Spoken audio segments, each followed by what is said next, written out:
Et ces deux filles vont se marier avec les deux fils de Elimelech, avec Machlon et Chilion. Ces enfants seront les rois d'Israël et le Mashiach. Elle a l'âge de 40 ans, lui il a 80 ans. Le lendemain matin, il est mort.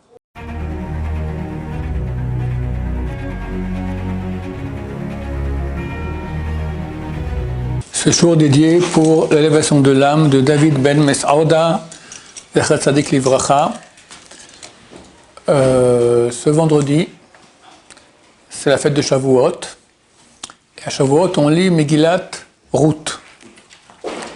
Où est le rapport entre Shavuot et Megillat Ruth? Bon, on va maintenant l'étudier, Bezrat Hashem.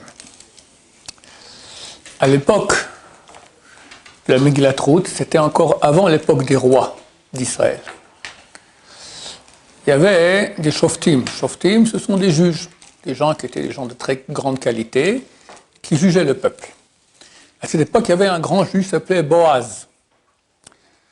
On l'a surnommé Ivtsan. Ivtsan, c'est Av du Tson. Av, le père, Tson, des troupeaux.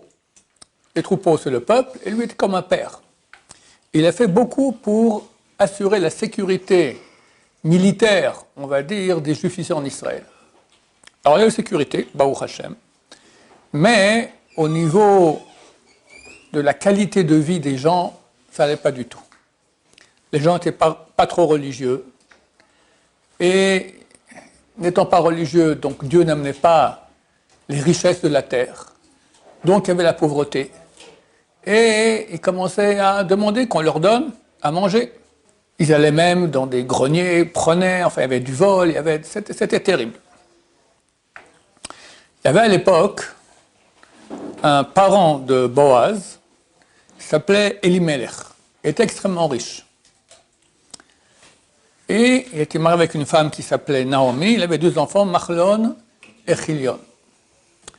Voyant la situation, il était extrêmement riche et que tout le monde venait et volait. Il s'est dit, je ne peux pas rester ici, comme ça, dans ces conditions-là.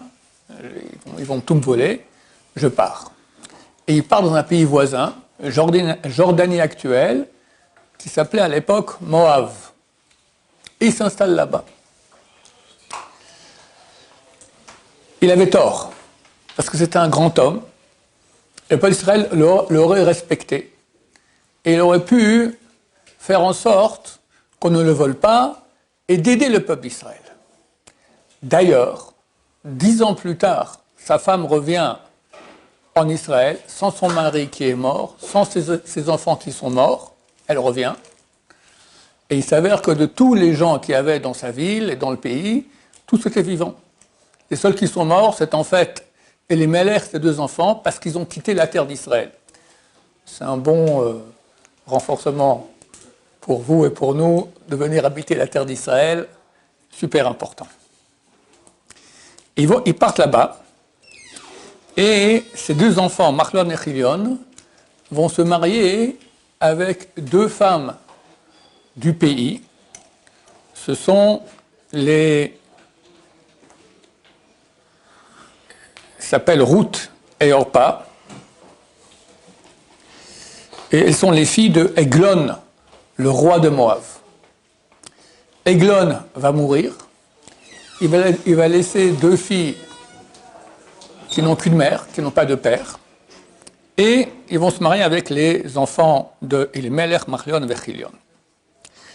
Je vais expliquer maintenant, le côté juif, parler du côté non juif, de Moab, d'où ils viennent.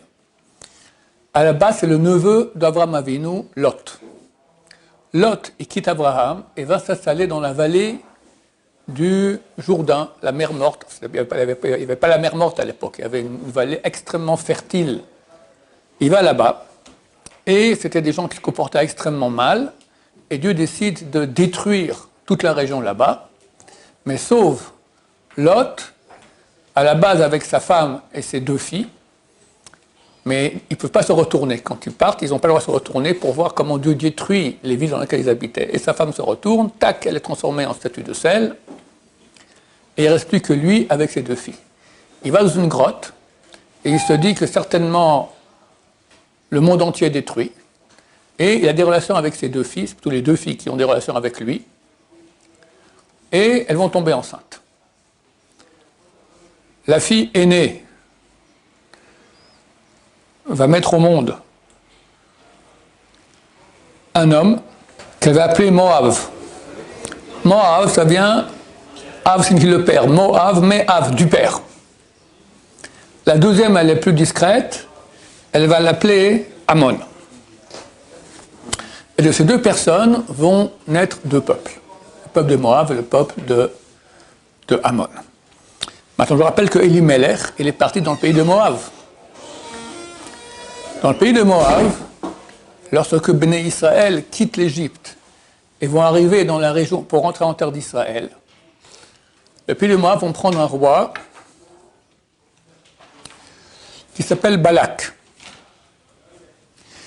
Et Balak va prendre les services de Bilham, qui était un grand magicien de l'époque, pour se battre contre les Juifs, pour pas que les Juifs rentrent par le pays de Moab. Les Juifs vont réussir à déjouer les sales tours de Bilham. Bilham demande d'ailleurs de construire 3 autels et d'y sacrifier là-bas en tout 42 sacrifices. On dit, c'est des sacrifices qui ont été sacrifiés à Dieu par des goïms. On dit que grâce à ces 42 sacrifices est venu Ruth, qui est l'héros de Megillat, Ruth, qu'on lit à Shavuot. Pour finir, Bilham s'enfuit, il voit qu'il n'a pas réussi son sale coup, mais il donne un conseil, il dit « amenez des filles », il dit à tous les peuples qu'il y a dans la région ici, il y a Midian aussi, allez et amenez des filles aux Juifs. Et là, c'était une très bonne idée qu'il a eue de son point de vue, et des femmes sont venues, ont fait des péchés avec les Juifs, et il y a eu 24 000 morts. Dieu a tué 24 000 Juifs qui ont justement des relations avec ces filles-là. Elazar à Cohen, avec son fils Pinchas, vont attaquer Midian à cause des filles. Ils veulent aussi attaquer les pays tels que Moab et Ammon, mais Dieu leur dit stop. Non. Pourquoi ? Parce que de Moab et Ammon vont sortir 2 femmes très très bien.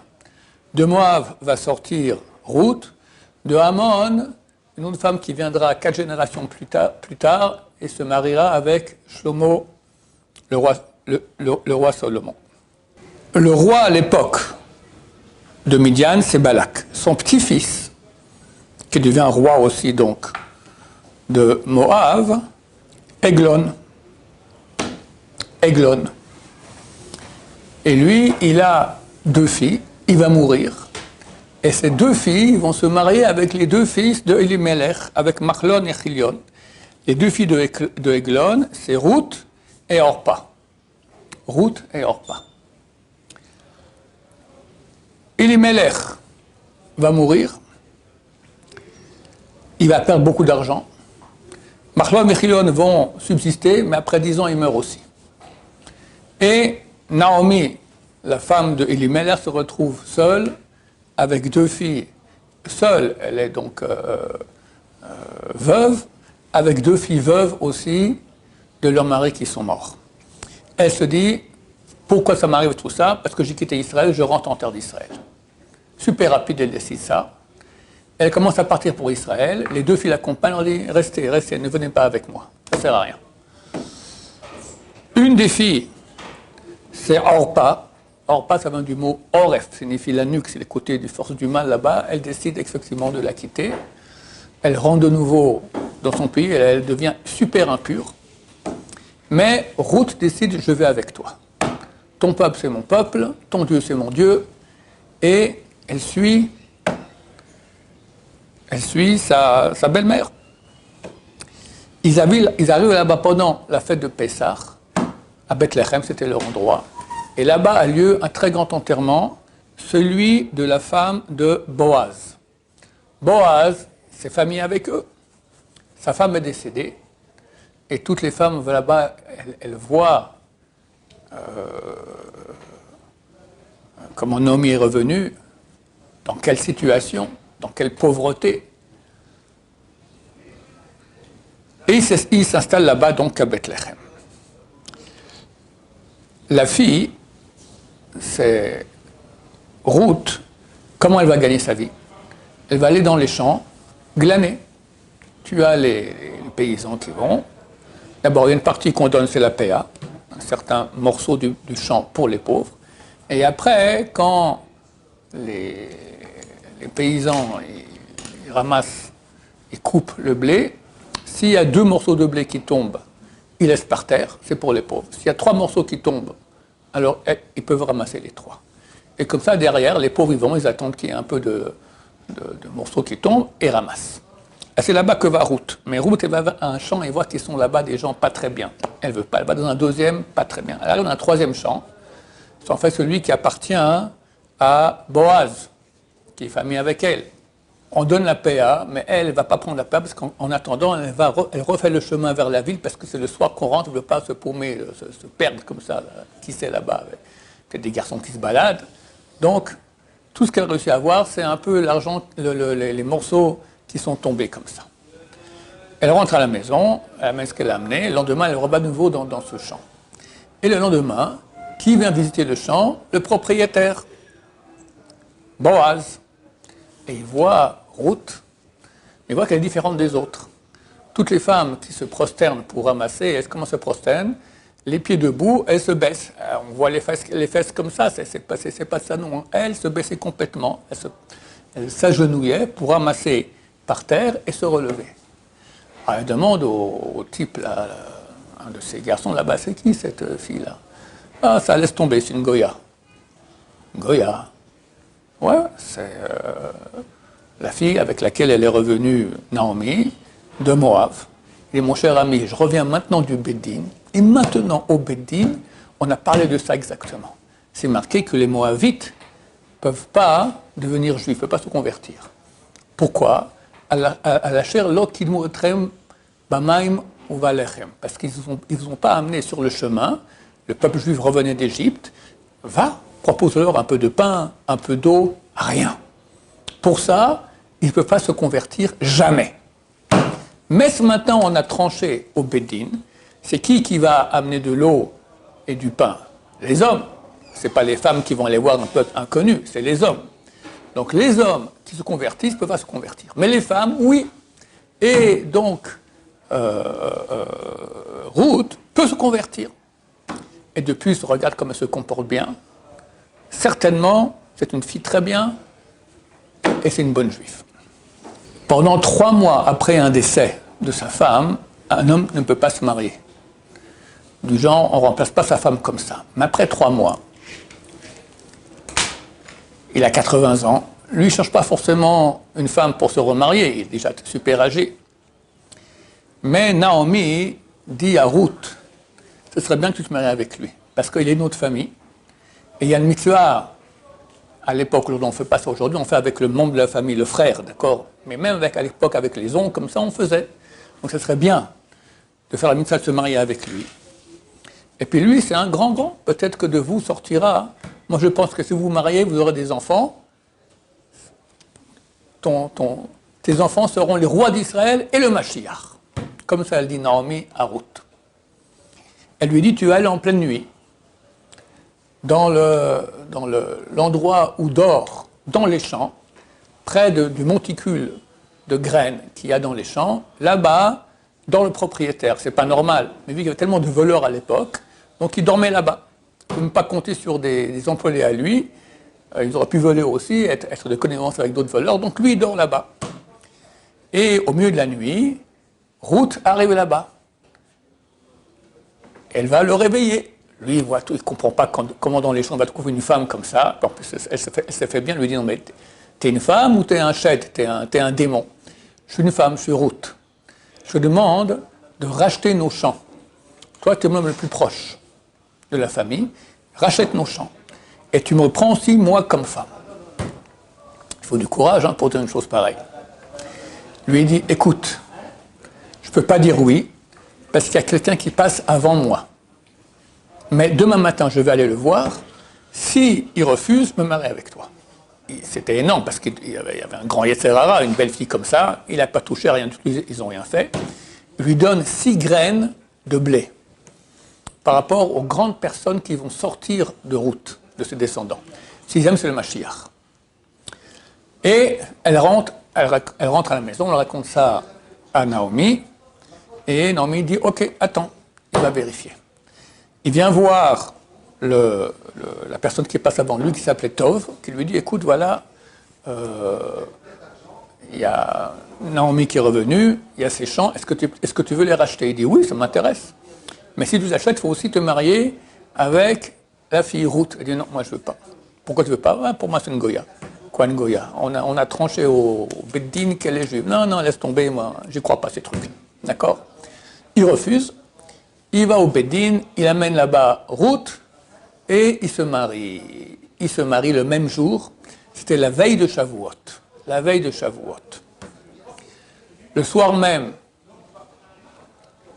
ils sont ensemble et elle tombe enceinte. Elle a l'âge de 40 ans, lui il a 80 ans. Elle tombe enceinte. Le lendemain matin, il est mort. Il meurt. Pourquoi ?